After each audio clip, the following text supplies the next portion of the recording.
Stop the presses, hold the phone. Hey, everybody, welcome. It is Free for All Friday. Welcome back. Good golly, Miss Molly, right? Oh, Jiminy Crickets. What a week. What a start to 2022. You want answers? I think I'm entitled. You want answers? I want the truth! You can't handle the truth. Hello? Internet, are you there? You want answers? I think I'm entitled. You want answers? I want the truth! You can't handle the truth.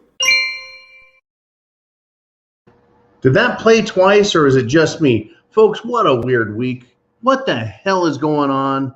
All right, let's just get into it. It is Free for All Friday. We're going to go through everything, and it is also Q and Jolene. Let's do Free for All Friday, where I'll read something and then we'll do a question comment from the audience. If you're on Patreon, you can come on here. If you're on Patreon, you can ask questions live Monday through Friday. And on Free for All Friday, we're going to throw you in the mix, right? You're just going to get put in the blender of the brains. It is just unbelievable, folks. Unbelievable, right? Who was it that said government isn't the problem? Government isn't the solution to our problems. Government is the problem. That was Ronald Reagan. Well, today, Marge Taylor Greene, Big Marge, she went after the DC cesspool of bureaucratic and political crap, right? And she said, I do not trust our government. Well, can you blame her after what the government has done? This January 6th debacle of Democrats in DC, blaming Trump supporters, blaming anyone who votes Republican as being terrorists, domestic terrorists, suspected of being terrorists, right? It's incredible. Yeah, government, you bet. I don't trust the government either. Marge Taylor Greene, she's there in DC, working with it, witnessing it. She's as good a witness as anybody at this point, folks. And I'm glad she said the words, because it puts all of us on notice. We have been given due notice of what is happening right now in our nation. Unbelievable, folks. Unbelievable. Hey, Jolene, get someone in the queue because I'm going to go through one more story. One more, and then I want to get to one of our Patreon subscribers, what they have to say. So if you've got a question, if you got a comment, if you got a statement, throw it up there. I'll make it famous. And then we'll get to it and talk all about it. Well, I'm going to say this, folks. Down under, there is dystopia down under. And down under, as we know, is Australia and New Zealand. Well, amid all of the cerveza bug hysteria, Australia's Northern Territory announces a new lockdown of all citizens who have not gotten the Jim Jones juice. Can you believe that, folks? Right? Going to work, outdoor exercise are no longer considered essential or valid for those who have not gotten the Jim Jones juice. Can you believe that? If you want to be free, if you want to keep your health and your healthcare decisions, if you want your healthcare decisions to remain yours, you don't have rights. What happened to rights are inalienable, and they come from God. Now government steps between God and man and says, we're the intermediary, and we're going to tell you what rights you can have. Well, I mean, hey, trust the Jim Jones juice, right? Hey folks, at the Prepared Mind channel, we take your health very seriously. That's why we recommend the Jim Jones juice. That's right, the Jim Jones juice. Get yourself a can today. Just the friendly homes of America are always prepared for hospitality. Not only on Thanksgiving Day, but every day all the year around. No matter who comes to call or who happens to drop in. There's nothing like hitting the Jim Jones juice, laying one down, and feeling that stuff enter your bloodstream. Oh. Did Bill leave his pop and candy only half eaten? No, sir. Oh, heart attack. Defibrillator. Clot.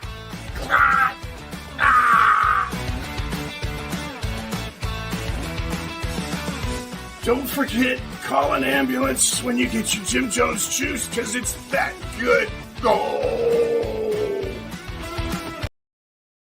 I tell you what, folks, I poke a lot of fun, but it is a serious matter. I love our Australian and Kiwi brothers and sisters, but folks, we have to look across the big Pacific Ocean, past the equator, and say, enjoy your dystopian nightmare, Australia. Because America, are you ready? You ready yet? Because they're not going to stop this bullshit. It is going to keep coming. They're not done. No, no, and no. They've got more. I mean, get this. This is a terrifying story. In the state of New Jersey, here in the United States, New Jersey, a 13-year-old boy died, had cardiac arrest. Yeah, you can guess, folks. Do you think he had a double mint gum? Do you think, right, he had a double shot of espresso? Or do you think he had 2 Jim Jones juices? When did you or me or anyone ever hear of teenagers having heart attacks? Of men in their 20s having strokes? When did you ever hear of professional athletes keeling over from enlarged heart, all right, myocarditis, heart attack, etc.? Now, we heard of athletes having enlarged heart from taking steroids, right, from having liver problems from taking steroids. Now, everyone all of a sudden has heart attacks. I wonder what's causing that. Right, this, and it's not going to stop. We're not done. We're not done with this, folks. It's continuing. Where else do we want to go? Oh, let's get to what you guys have to say. It is Free for All Friday, and I want to mix it up in here. I want to get crazy, and we've got Oregon Patriot to start it out. He says, what do you think the High Court will do about the unconstitutional mandates? Roberts scares the hell out of me. Supreme Court Justice, Chief Justice John Roberts. If you'd like, Jolene, you can take that sucker out of here, because I'm going to take off with these comments. Thank you. And everyone give a round of applause to Jolene. She is awesome. The Supreme Court is flirting with this mandate thing. What has happened is there are a lot of lawsuits, are there not? There have been federal courts looking at things with these lawsuits, and they've ruled it unconstitutional. In a couple of cases, they said, yeah, it's perfectly fine to screw everyone over. Now, we've had courts of appeal also say unconstitutional, right? We've had it ruled unconstitutional for civilians. We've had it now ruled unconstitutional for federal workers through the case where the Navy SEALs challenged the mandate and won. So yeah, federal workers, including the military, they cannot use this military readiness crap. How do they prove that the Jim Jones juice increases military readiness? Who is the expert? Where are the statistics? Where are the facts? They can't provide that, folks. All they have is a mandate. And so that's what the court looks at, the mandate, right? Does the president have a right to mandate anything, much less what you inject in your body? And as a consequence of failure to obey the mandate, do they have the right to fire you, to cancel the contract with you and discharge you as an enlisted person, or decommission you, right? You surrender your commission by failing to follow this mandate. You see, it's not an autocracy, even with federal workers. Even under federal law, where they have original jurisdiction over matters, the federal government still cannot act unilaterally, or any one office or any one bureaucracy. They cannot act they can't act just mandate. They can't do it. No one person has the right. It has to go through an entire series of examinations, right? Does it violate one's rights? Are any rights limited in the military? Have you waived any rights, right? There's a lot of questions, folks. So now let's get to the crux of Oregon Patriot. The Supreme Court. It is now in a position where some of these appeals are going to be presented to them and to see if they get a writ of certiorari. That is to say, the Supreme Court does not have to take any case. They can choose to take a case. So they've kind of let out a hint that they're interested in taking this case. Now, now is the big one. Okay, Justice Roberts. He was put on there by Bush. He's turned out to be basically a Judge Rhino. He is not a conservative judge. Now, the Chief Justice of the Supreme Court doesn't get more than one vote. He doesn't have veto power over everyone else. He's got the title and some very, very limited special things being the Chief Justice. But he's not the god of the chiefs, right? Sotomayor bothers the hell out of me, primarily because she was appointed by Obama, and only the most communist of communist judges would be appointed to the Supreme Court by Obama. You know, we have two diehard conservatives at the Justices Alito and Thomas. And we've got, you know, Kavanaugh is unproven still. Amy Coney Barrett has been what I would call a disappointment, I think. She's just, you know, once they get into the Supreme Court, they think they become a law unto themselves, and it's bothersome. They've made a couple of good rulings and a couple of not so good rulings, right? So we have a court that is widely believed to be conservative, with some that are swing votes, some that are just absolutely liberal, including Justice Roberts. He has done nothing but find excuses to allow socialism and Marxist concepts to be accepted into our system. Those are my thoughts. I believe that the mandates, if they are accepted, right, the court cases around the mandates, if the Supreme Court accepts this, it'll be probably voted on by the full panel. It won't be a short or limited court. It would be all of the justices weighing in, because I'm sure something that's important, they would all be basically forced to weigh in. So in other words, I think everyone is going to have their chains pulled. Does the government, the president, have a right to mandate, to dictate what he's doing? That's the question, right? It's a big question. You know, what are the rules around any mandate, right? It has to be, let's see, authorized by the government. Authorized by the Constitution.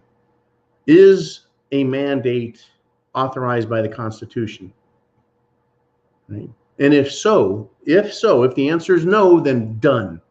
If they can mandate anything from the office of the president for all the people of the country, what are the conditions or limitations under which that mandate can exist? And if there are conditions under which that mandate can be enforced, 1, 2, have those thresholds been met, right? In other words, does the president have this authority? If so, what are the rules? We're talking about medical science. If the president has any say in an emergency, which I don't think he does, what right does he have, or what power can he have influence under what science? And then does the science prove itself? There's a lot there for the court to consider. They could say, yes, he does have the right to do this, but only if, right, the situation merits it. In other words, it's a true pandemic, that the statistics, the science weigh out and bear out that using an experimental solution that is the Jim Jones juice, is sufficiently tested in order to prove its efficacy. You're not just having some jackass like Dr. Drippy Faucet say, oh yeah, we think that's some good stuff there, so we're going to say, yeah, it's safe and it's effective, right? The court is going to say, prove it. It should. Or the Supreme Court can hand it back down to the Court of Appeals, and and I'm no Perry Mason, I'm no expert, but this is some basic stuff here. They could hand it back down to them and say, these are the conditions under which you will try this, and basically wash their hands of it and put it back in the appellate court's lower federal court's jurisdiction.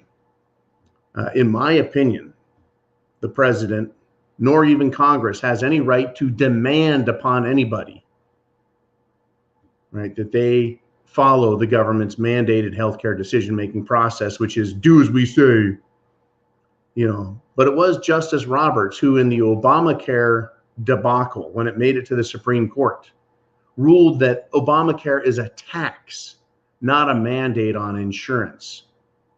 In other words, you pay a fine if you choose not to obey him, but it's not a fine, it's a tax.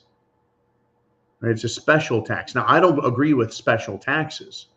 You see, taxes are supposed to be fully apportioned, not paid by some and not by others, depending on whether or not they make the president feel really good about himself. Yeah, there you have it. And that's basically where I'm looking at this. The Supreme Court has a lot of options as far as I'm concerned. They can throw out the mandate. I don't think they can look at the mandate and say, yeah, the president has the authority. I think there's a lot of hoops, speed bumps, sharp curves, and checks and balances between them getting this case and the president. Now, what is going on? This is a big subject, folks. Big subject. It's a big part of the 2022 SHTF, what the hell is going on in America question. Will the court do its job? Will they remain true to the Constitution and their oaths? Or will they become part of the treasonous slime that is destroying this country? Right? What kind of control files do they have on these people, folks? What kind of extortion, bribery can be used against them? If the people want confidence in their government, they're going to need to see the government step back and accept its role as servant, not as master. You see, the master mandates. The master will punish. And we know these stories well, right? The master tells the slaves what to do. Slave tries running away, he gets punished. Slave disobeys, he gets punished. This is how the slave-master relationship works, folks. Now, in a constitutional republic, the government serves the people and doesn't tell them what to do in any way because we're free. We're now telling the Supreme Court to consider, right? We would like them to address this proper. Are we slaves or are we free? That is the real one question in all of this. Slaves obey. It is for a slave to do, not to question. It is for a slave to do, not to question, run away, disobey, or in any way contradict what the master says. Is this a nation of slaves or is this a nation of free people? That's what I think this question comes down to. I would like to see it addressed by the Supreme Court as such, not looking for some fucking loophole through which they can grant the president special powers. Not saying, oh, this is just a form of taxation. Telling someone that they can be fired for not obeying is not a form of taxation, whether it is an apportioned or unapportioned tax. Firing someone is not a type of tax. It is a punishment. Much the way it was ruled that Illinois could not charge an exorbitant tax on ammunition because it was viewed as interfering with the Second Amendment right to keep and bear arms, which includes the ammunition. And by placing, say, 1,000% tax on ammunition, made it so difficult for the common man, the average man, to buy ammunition. It became too much of a penalty for one man to, carry as his burden just to exercise his right. Taking that in mind, having that understanding, we look at this tax. Is it a burden so heavy on a man or a woman that they lose their job if they choose to exercise a right? And that is the right to go to work, the right to travel about, the right to exercise, right? The right to, and I don't mean exercise at a gym, exercise any given right, shopping, entertainment, travel, right? Life, liberty, pursuit of happiness, to do anything that a living man would do. To penalize them so badly, that is, lose your job, lose your government benefits that you've already paid for. What power and authority does the government have to make someone's life so difficult that they become homeless? For me, this is an easy question, and it's an important topic, and I was hoping to get into it, and now we have. We'll see where the Supreme Court goes. This is going to be a big, big, big part of shit hitting the fan 2022 style. We have an election. We have a lot of Supreme Court questions. We have a lot of Second Amendment issues. We have cerveza bug bullshit on top of bullshit, right? And on top of that, we have idiot Kamala Harris, vice president of the country, saying, quote, there is a level of malaise, right, among Americans. Malaise, folks.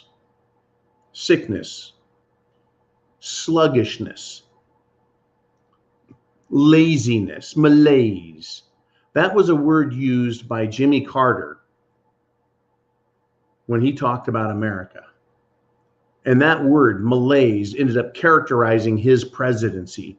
It was a sick presidency. It was struck with lethargy. And that's what we're seeing with Biden. Year one, lethargy, laziness, sloth, malaise. And of course, politicians want to blame people. Well, the people are not going to stand up and work if they have to carry around an extra burden. Nobody likes to work with a burden like that over the top of them. That burden? Communist, socialist government. We've got some big questions, folks. I wish I could say more, but I'm just not allowed to say certain things. Just can't do it, folks. Something else happened today. But before we get to that, actually it happened yesterday, but before we get to that, this is Free for All Friday. And I do, folks, I want to get to another question by you guys at this point in the show. So Jolene, who have we got up next? Well, we got Mikey G. He says, only insurrection in history without using any weapons. Right. It has come out numerous times, in numerous points, numerous places, that it was a nonviolent protest that was met with violence by the government. The Washington, D.C. police fired flashbang grenades. They fired pepper balls, rubber bullets into the crowd of Americans. They beat, kicked, stomped, and trampled protesters with violence, folks. Killed 4 protesters. No police were killed by the protesters that day. The protesters, if they resisted in any way, in form and fashion, was probably because they were fearing for their lives and they had to protect themselves. Now, I don't know if anyone has ever had the shit beat out of them. But when someone's beating the shit out of you, you tend to cover up your head and protect yourself in any way you can. Right? This whole idea that police can beat you to death and you're supposed to say, go ahead and keep beating me and not curl up and try and protect yourself, right? That's not resisting. They can't tell you to lay flat and then beat the shit out of you. And when you recoil in pain and terror, that's not resisting arrest. There's so much about this that is infuriating. And I know if you're law enforcement and you watched what happened and and have enough of the video facts, that is video footage of this, you will notice, right, a lot of this going on. Because on the other hand, the DC police that weren't committing these other acts were letting protesters into the building. They were greeting them, talking with them, taking selfies with these protesters. How can we have this diametrically opposed understanding of what really happened that day, when on the one hand, you've got police beating protesters, and on the other hand, you have police letting them into the building and taking selfies? How can they be violent insurrectionists when they are peaceably walking into Congress after being let in, staying within the ropes, right, the roped walkways, as if they were on tour? And it just doesn't make any sense what is going on. There was no insurrection. An insurrection is an attempt to take over the government. Interestingly, the United States government requires an executive, a legislative, a judicial, and then also the bureaucratic side of the government in order to run it. You cannot take over the United States government by standing inside Congress. That would be like you or I getting 100 people together, going to a state capitol, and once we walk in like tourists, say, we're now in charge, and then having that be real. It wouldn't be real.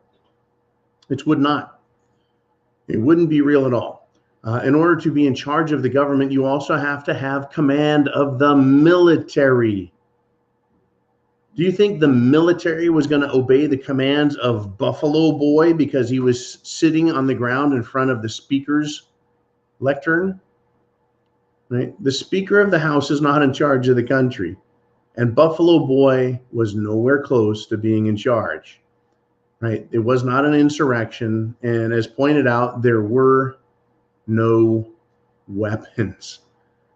The only weapons really were the police. Not to mention the, let's look at those who acted violently. There were several people who smashed out a few windows. Now, they said that there was like $1.5 million in destruction that occurred to the Capitol as a consequence of this insurrection. But the damage that was done was caused, folks, by a very few of them who were black clad, masked, hooded, and they behaved and acted just like Antifa. In fact, it is my understanding that Antifa and BLM on social media were taking credit for what had transpired that day on January 26, 2021. How can there be two truths? How can Antifa and BLM take credit for it and have that not be true, and the protesters be blamed for it when they didn't take credit for it, except to say that the government and the media operated in collusion with one another to carry on and promote a fake story, a fake narrative, that the patriots committed acts of violence, that it was a violent insurrection, that weapons were at play. Let me give you an example of what might be considered a real insurrection, and that would be what's going on in Kazakhstan right now. In Kazakhstan, the people with weapons, that is guns, are in a shooting war with government personnel. And many, many, many of them are dying, bleeding, in the hospital, wounded, etc. Buildings are burned, government buildings. The military is involved, right? That is an insurrection which can blossom into full-blown civil war. What occurred on January 6th was a bunch of protesters standing around who were attacked by the police, lured into a building, and then later, folks, not on the same day, but later arrested for their participation in what many have pled guilty to, called parading and trespassing. In order to get out of the prison, they had to admit guilt to something. So a misdemeanor charge of trespassing on public property, farcical, folks, is the word I like to use for it. Was it an insurrection with no weapons and no chance in hell of them taking control of any of the government? Or was it hysteria, created by mass media in collusion with government operatives who wanted to present the Trump protesters as obedient to Trump, and that this was some sort of real potential insurrection. Just, it's asinine, freaking asinine. And to give you an idea of what other asinine things can happen, Tim Pool, I think a lot of you know who Tim Pool is. He has a podcast. He's kind of a generation millennial guy, not a Gen Xer like me. He's one of these younger guys waking up, has a large audience, right? We've got a bunch of millennials out there trying to understand the world around them, realizing that, you know, it's not all about everyone winning. You don't get a trophy for participating. Life has winners, life has losers. You work your ass off, you take your chances, and you hope for good opportunities. So I see Tim Pool as one of these guys, right? He's sitting in his studio. I think it was Luke Radowski was there, and I don't know who the other participants were, but the police just walked on in during a live podcast. The police show up, and they're sitting around looking at each other like we were swatted. In other words, somebody said that at that address, at that time and place, illegal activity was being conducted and people were in danger. That is precisely, folks, what swatting is about. Calling the police and then hoping people get arrested, hoping that someone gets out of hand and the police shoot them. That is called swatting. It would be terrible if here in the bunker, right, police found it, found the entrance, climbed down the ladder, and entered the bunker with me, right? But what would be the grounds? I don't threaten anyone. I don't commit acts of violence. I'm not a criminal, never have been, right? I'm just a guy, an American, right? A patriot type. But someone could say I am a risk and that I made a threat or something crazy, and the police would have to investigate that. I really think that these people that do this should get in trouble, but wouldn't you think that police who are involved in a conspiracy to frame Trump supporters and protesters as insurrectionists, don't you think that's pretty much a big crime also? Pulled off, initiated, carried out right in front of the country and the whole world. Well, it is not past the government to try that. And I will tell you about the Boston bombing that occurred years ago in Boston on tax day, April 15th, when they run the Boston Marathon. They had a live action simulated bomb go off that they played in real time on mainstream media and pretended was a real bomb. There's the guy who got his leg blown off, right? There was, my favorite was Hulk Man, whose pants were shredded from the knees down in vertical slits up and down, as if his legs exploded in size like the Hulk, and uniformly shredded his pants up and down. Right, because the bomb blast was so strong, it cut those nice, clean little sleeves out, right? But interestingly, the blast was so strong that it could tear fabric, but it didn't cut him at all, right? Yeah, that kind of concussion hits fabric in order to tear it, right? There's going to have to be some real energy behind it, and he's not just going to walk around. It's incredible, the Boston bombing. But the government has, and will continue to play games of this sort, false flags, black swans at this level, and expect you, as well as the rest of the American people, to believe it, to swallow the hook. Well, I'm not biting and I'm not buying it. And I'm not Biden either. Oh my gosh, and I'm not Biden either. In fact, I'm not Brandon Biden. I'm not AOC, and I'm certainly not Eric Swallowswell. But Democrat Representative Eric Swallowswell kind of did what AOC did. He is and is continuing to prove himself to be a hypocrite, a liar, a scumbag, a turd, a coward, and I really hope to meet him in person. Oh, I would love to meet Representative Eric Swallowswell in person. You know what he did?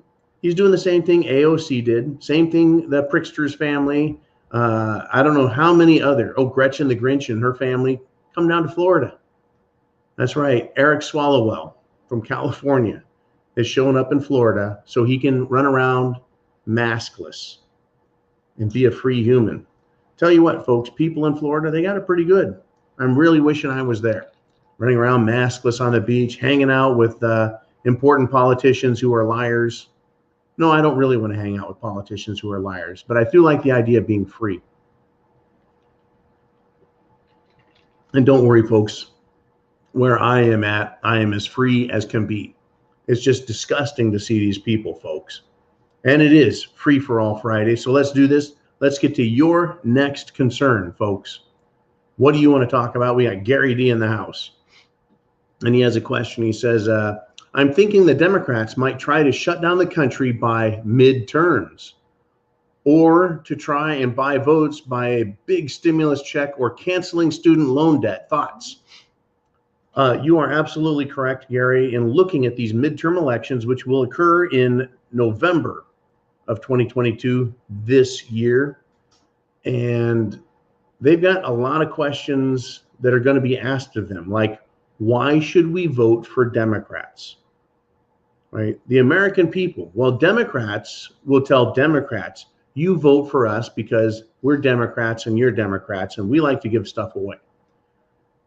But really, what have the Democrats been doing to Democrats? They've been scaring the ever-loving shit out of them and expecting them to believe it. They've been making demands of them constantly, continuously, right? Nothing but demands. Put on your mask. Stay away. You're not essential. Go get some Jim Jones juice, right? All of these things, demand after demand after demand. Even though the Democrats want to obey other Democrats who are in charge, right? They probably don't enjoy it as much as a Swallows Well and AOC might think, right? They probably don't like being told what to do or being scared, being demanded. I'm sure they don't like it. They're just afraid of what their other Democrat friends would say if they don't obey, if they think for themselves, oh my gosh, the other sheep won't like me anymore.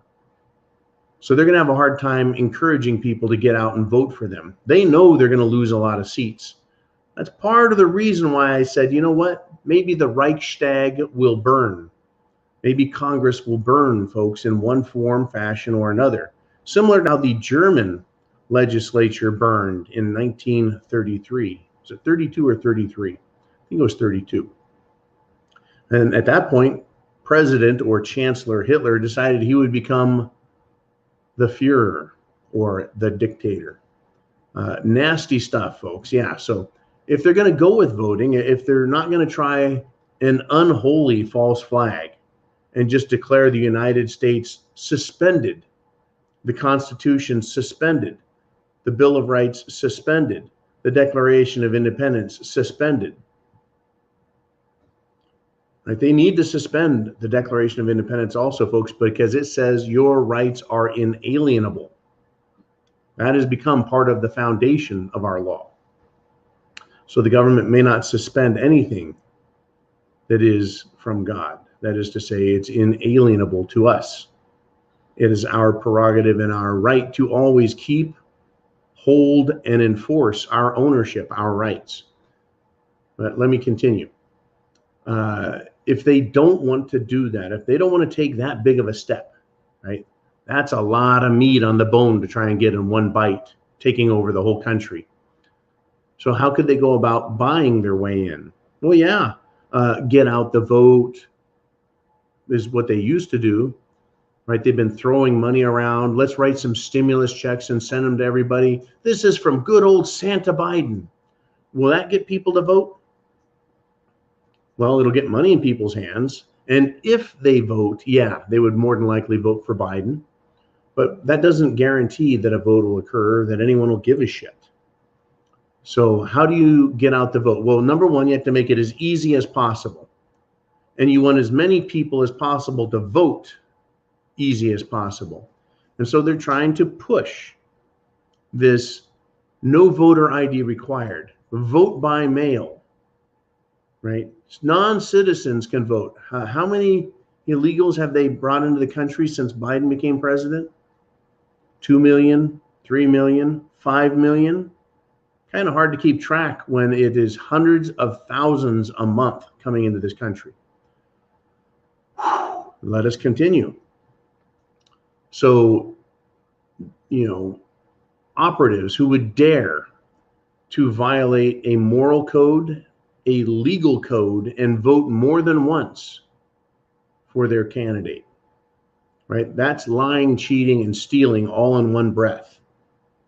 If they make it easy for them to do that, I bet some of these, shall we say, immoral and unethical operatives would be more than willing to do their part to get their fellow Democrats elected.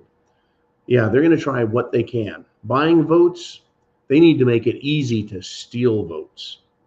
And none other than Democrat Joe Manchin of West Virginia, who has been insulted by the Democrat Party, by the way. Other Democrats have said that West Virginia is irrelevant, that the jobs in West Virginia don't matter. The coal miners, F you. Well, actually, this country does need West Virginia and its coal and its miners. Joe Manchin, whether the Democrats like it or not, he does matter. And they're trying, they're pushing, they're begging him, right, over this, shall we say, this voter integrity question. The Democrats don't want voter integrity. They're trying to pass laws in Washington giving the Democrats incredible power over redistricting lines. They want to give the federal government the power to command the states in a states' right issue. Once again, this is a big chunk. So that the federal government can tell the states that they have to allow mail-in voting, that they have to allow late ballots, that they have to allow unsigned ballots. Whatever they want, they can just make up and say you have to allow it. Now, whether or not, folks, this legislation makes it through the Senate and the House and across the president's desk with a signature and sails off into the regulatory bureaucracy, and we have an election in 2022, and these rules are implemented afterwards, after the 2022 midterm election, what if the Supreme Court says, nah, sorry, that legislation was unconstitutional? Does that negate or roll back the results of that election? Or do they stand? Right? If it's unconstitutionally held, this question is once again so big. The Democrats are trying to take such a huge piece, just like Joe Biden's mandate, but they're trying to make it sound like it's well within their purview, their prerogative, to pass such legislation. I find it interesting that Senator Manchin, Democrat, West Virginia senator, has held out the way he has under enormous pressure from the Democrat Party, from Chuck Schumer, leader of the Senate, from President Biden, douchebag extraordinaire, from Barack Hussein Barry Soetoro Obama, who is puppet mastering the administration and bureaucracy from his turd hole of a home, and then Barack's masters, the banks, the big lawyer firms, the international cartels out there in the world of big business that swing millions and trillions of dollars in influence. They want this. They need this. It's hard to believe that Manchin is holding all of it off. Now, maybe Senator Manchin is only dealing with one or two people who are working with him to get him to buy into their story. I don't know, folks. It's going to be a scary, scary year. At some point, I expect the powers that be, that is the great reset gods out there, I expect them just to say enough tomfoolery, enough playing games. The Constitution doesn't matter. We run the show now. We own the banks. We own the businesses. We own the land. We own the government. Let's just knock off the pretense. There is no Constitution. It is now our country and our world. We own you. Obey. You will own nothing and you will like it. You bet, folks. Absolutely. Now, we were talking about the courts a little bit ago, and it is free for all Friday, folks. So, right, here we go. The courts, all right, the big court has rejected the FDA's request to deny the release of documents, right? the court has ordered the FDA, which is the agency in charge here, to turn over tens of thousands of Pfizer documents monthly. This is incredible, folks. The government, the FDA, was asking that the information they have on the thing they're mandating be tucked away for 55. Then they increased it to 75 years. What are they hiding? Why do they need to hide it? I thought everything was good. I thought it was a world full of safety, right? I thought everything was under control. Well, if that's the case, why are we having the biggest cerveza bug outbreak of all time right now? Right now, where I'm at, I don't see any of it. From my seat, I don't see any problems. The only problems I see are hospitals firing their staff for refusing the mandate. And then said hospitals are understaffed. So they have to close down the wings, certain floors, or close the entire hospital down altogether because there are minimum staffing requirements. The only problem with the hospital system is hospitals obeying an unconstitutional edict, and it is costing lives, folks. People are dying because they can't get preventative health care. You know, stuff we used to get, like checkups, regular checkups for heart, lungs, kidney, liver, regular checkups for cholesterol, blood pressure, getting treatments for kidneys, right? Kidney dialysis. How would you like to have that affected by these shutdowns that are caused by mandates? Unbelievable, folks. Yeah, there's a problem in this country, and it is manufactured by the government and the bureaucracy, mainstream media, and its willing accomplices in the hospital system. Unbelievable, folks, what is going on. Unbelievable. It is 2022. This is our first Free-for-All Friday, and I expect every Friday in 2022 to be just jam-packed with stupid. Jam-packed. So jam-packed, folks, with stupid that even Tucker Carlson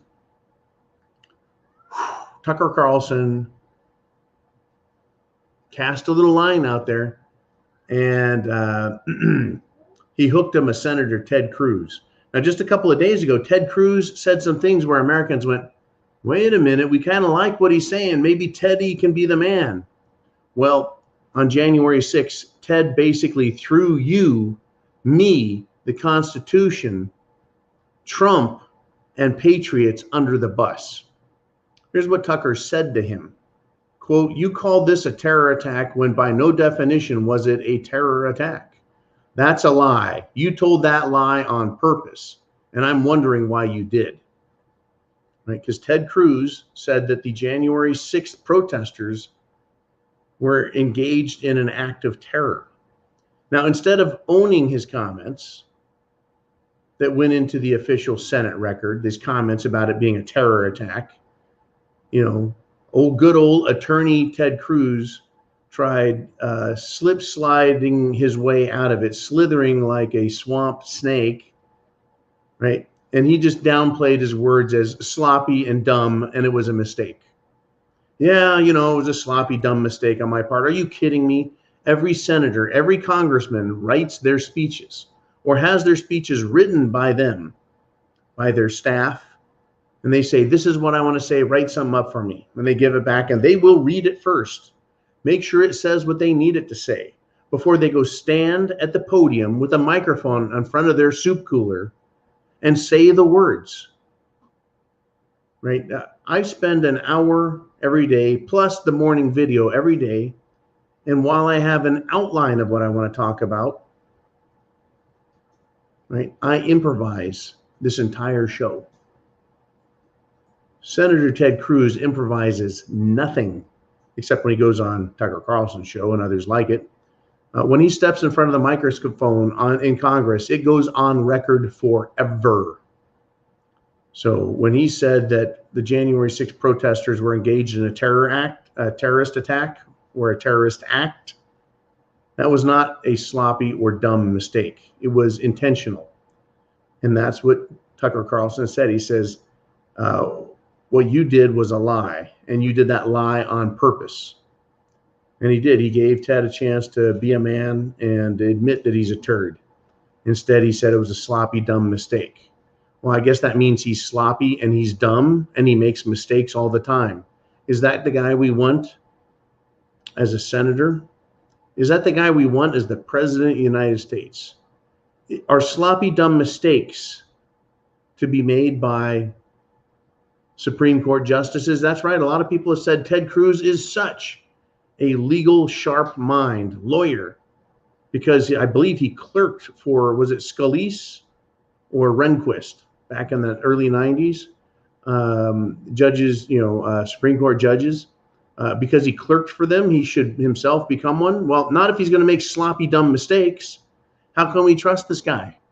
You see, that's what this really comes down to, is how can you trust people who don't make little mistakes, folks, but make big mistakes? People who, use large amounts of authority to affect the lives of others. See, here, I don't do anything except say, get prepared. Food, water, shelter, clothing, medicine, means of self-defense, and a plan. Because you can't trust government. You can't trust big businesses. You can't trust the banks. You can't trust the mainstream media. You can't trust any of these people to do anything right. You hope they will, but you have to be prepared just in case something bad goes wrong. Right? Well, they're supposed to provide electricity, so I don't have any blankets in my house, because there's supposed to be electricity, and that's what I use to heat my house in the winter. But if the electricity goes off, we'll all freeze to death within 24 hours. But we're not going to buy shoes or socks or clothes because that's someone else's job to get it done, and I'm not responsible for myself. I mean, that's the ridiculous attitude that we're supposed to have with regard or respect to government. We're supposed to trust them unreservedly and expose ourselves to death, literally to deadly situations, because that's their job. And they've demonstrated for not only years, but decades that they're incompetent. You better be prepared. And that's all I really say here, folks. And I point all these situations out and say, look, what are we going to do? What are you going to do? What are you going to do? Right? I said 2022, they're going to turn up the cerveza-bug stupidity, and they are. Right now, it's interesting that the courts are looking at the mandates. It's interesting that the Supreme Court is saying, we're thinking about it. And if they think about it, folks, the Supreme Court, if they make some rumblings about it, that means that each Supreme Court justice has a number of clerks. They're sending their clerks into the law books to find examples in case law, examples, hopefully maxims of law, that would support their position either for or against the mandates. If they're rumbling about it, if there's rumblings like, oh my gosh, the Supreme Court's looking at this, there's a good chance it's because their clerks are out getting information that they will take it, right? Biden says, folks, that cerveza-bug is here permanently. That's basically what he said. It's not going away. That means it's permanent. It's a permanent part of our lives. Well, bullshit to that. Let's see, colds and flus. Yeah, it's a permanent part of living, but being in a condition of permanent mandates, permanent pandemic, permanent state of emergency as a consequence of this, I think not. But that's what he wants. So they can have continuous mask mandates, social distancing, restrictions on movement, travel, flight, trains, planes, automobiles, stores, restaurants, bars, and beaches. That's what they want. They want to control it all, folks. And Biden took a step today and said, yep, looks like it's going to be a permanent condition. Yep, it's just going to be a way of life in America. No, it isn't. It doesn't have to be. It hasn't been for me. In well over a year, it hasn't been a second thought of mine, cerveza-bug or any of its consequences. I had a couple of days this year where I felt crummy. Worst I've felt in 7 years. Shook it off. Who cares? Was it cerveza-bug because I didn't feel good for a day or two? Not necessarily. Could it have been? Fuck, I don't know. Did I need to get tested? Not a chance. Right? Could it have been a regular flu, a cold? Could it have been stomach flu? Could it have been food poisoning? You bet. It could have been any of those things that made me sick for just a little bit. But to claim that every time someone sneezes or farts, it's COVID, it's cerveza bug, is ridiculous. To say that we have to permanently give government special authority over our lives is absolutely asinine. There definitely is nothing in the Constitution that says y'all are free until something called COVID comes along, and then the government's in charge from that point forward. Stupid. It is stupidly stupid. But that doesn't mean they're not going to try, folks, because they need it. They need it. I want to continue to thank, though, you guys on here. I want to continue to thank you for sending in news articles, links. I want to thank everybody for helping make this show so successful. But the number one thing you can do, the number one thing is share these videos. Share the links to all of the Prepared Mind videos so others can go, oh yeah, now I see, now I get it, now I can think for myself. And they go and get prepared. That is the number one thing you can do. The number two thing you can do is go to patreon.com and subscribe to the Prepared Mind on Patreon.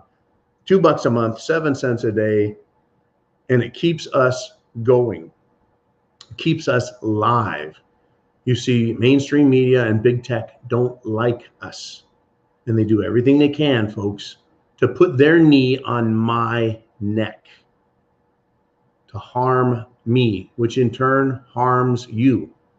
It harms all of America. When we are not allowed to speak, and if someone else out there can't speak, then I can't hear them. So not only have they silenced them, but they've deafened me from hearing alternative voices. That's all I want, is for people to be able to hear what others are saying. I should be able to hear who I want. If I want to hear Alex Jones, I ought to be able to find him. If I want to hear Mike Adams, I ought to be able to find him. If I want to hear something Rush Limbaugh said back in the 80s, 90s, I ought to be able to find that and listen to that as well. I ought not be told that's misinformation. You're not allowed to hear that, John. Right? That is not a good way to live, folks. It's not a good way for a nation to go about existing. It's not much of an existence at all. All right. Now, Jolene, do we have anything else that we want to run over there? We sure do. We got Mark the Prepared Klingon. He says, Donald Trump was a good friend of Jeffrey Epstein. Why has he not been in court yet? What is protecting him? The dollar? I don't believe that Donald Trump was a good friend of Jeffrey Epstein. I know that they both lived in Florida, lived near one another at a time, and that they did meet on occasion at least a couple of social instances. It is also my understanding, and this understanding has not been met with a response that has satisfied me that it's not true. And that is that once Jeffrey Epstein was suspected of being a douchebag, a scumbag, right? Someone of low moral character, that President Trump cut ties with him. That's my understanding, and I'm rolling with it until I see evidence to the contrary. It doesn't mean that it's true or not true. It's just the best evidence I've had so far is that Trump told him, you're not allowed here anymore, right? Now, I'm going to tell you this.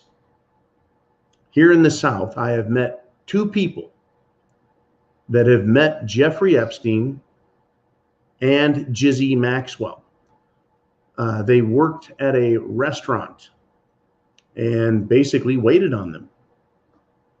And their description of events to me were that these two, Epstein and Maxwell, were pretty much scumbags, right?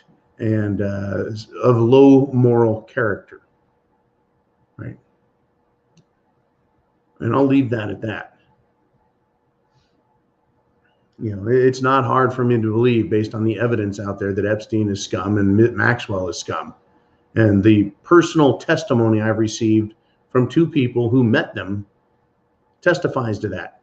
So it's easy for me to believe that, yeah, Epstein ran into Trump a few times, both being millionaire, billionaire types. Yeah, Epstein was a billionaire type. Yeah, he owned a freaking island, for God's sake. Billionaire. Yeah, he's a billionaire type. They would tend to find each other in very smaller circles, right? There's not a billion billionaires out there. So he met him and he discovered who he was and said, that's enough of that. I don't need your friendship. That's more believable to me than someone else making claims to the contrary. All right, we got Bernard Shreve Jr. He says, he's got a statement. He says, get the correct mask. Oh, that's right. Get the correct mask. NBC. He says, I have intel, major Department of Homeland Security request for American businesses to produce products for tracking chem conflict related gear plus checkpoint related items. Major Department of Homeland Security is requesting for American businesses to produce products. What products, right? Products for tracking chemical conflict related gear. Well, you mean that the checkpoints need to be put up to look for gas masks and other material? Your statement's a little bit confusing there, Bernard. I can't quite get what we're getting at here. Are you saying that there's nuclear, biological, chemical, NBC? Department of Homeland Security wants to find people who have that type of equipment. They want to track it. They want to find it. They want to put up checkpoints so that people can't have it. That's kind of what I'm getting out of this. There is nothing illegal, folks, about having nuclear, biological, chemical, right? Real gas masks. It's not illegal. They're for sale everywhere. I wonder why they would want to take that. If you would keep us informed if information continues to come in, Bernard, I'd like to know what the justification is, if that's the case, if they're really interested in doing that. Pretty interesting. I want to jump back over to Jen Psaki, Raggedy Ann, White House press secretary, who claimed that Trump voters are lemmings and that Trump fomented an insurrection and his supporters were seizing the Capitol. This is Jen Psaki. I don't think she could properly describe how to make a bowl of oatmeal, much less understand a shall we say, complicated political fiasco that took place. It is incredible, totally incredible. And it sounds to me more like projecting, right? Who is who? Who made who, right? I think that Democrats and Biden supporters are lemmings who would repeat the claim that Trump fomented an insurrection. That's basically what they're putting out there, is for their lemmings to keep saying that about Trump and keep saying that Trump supporters, protesters, were seizing the Capitol. You see, evidence be damned. Evidence be damned. They don't need evidence. All they need is propaganda, rumors, lies, sophistry, and evil. Good golly, folks, it is Friday. Are we done? Have we had enough for this week? Folks, I'm going to be back for Sunday Night Live. You bet. 6 p.m. Eastern Standard Time, 3 p.m. Pacific Time. We'll be live right here on The Prepared Mind. Sunday night. We've had one hell of a first week, have we not? First week of 2022. Shit has hit the fan and bam, it's on. It's on like Donkey Kong. Are we prepared? I hope you are. Have you had enough? I've had enough, but it ain't over. It's far from over, folks. It's far from over. It has hit the fan and we've got a long, long ways to go. This has been a free-for-all Friday, folks. Week 1 of SHTF 22. And I'll see you back Sunday Night Live, and then we've got all of next week, and we will document it. We will catalog things. We'll discuss it. And I need you here with me, sharing information, ideas, thoughts, because we need to be fully prepared, folks. Food, water, shelter, clothing, medicine, means of self-defense plan. That's the prepared mind. You guys be cool, and I'll see you soon.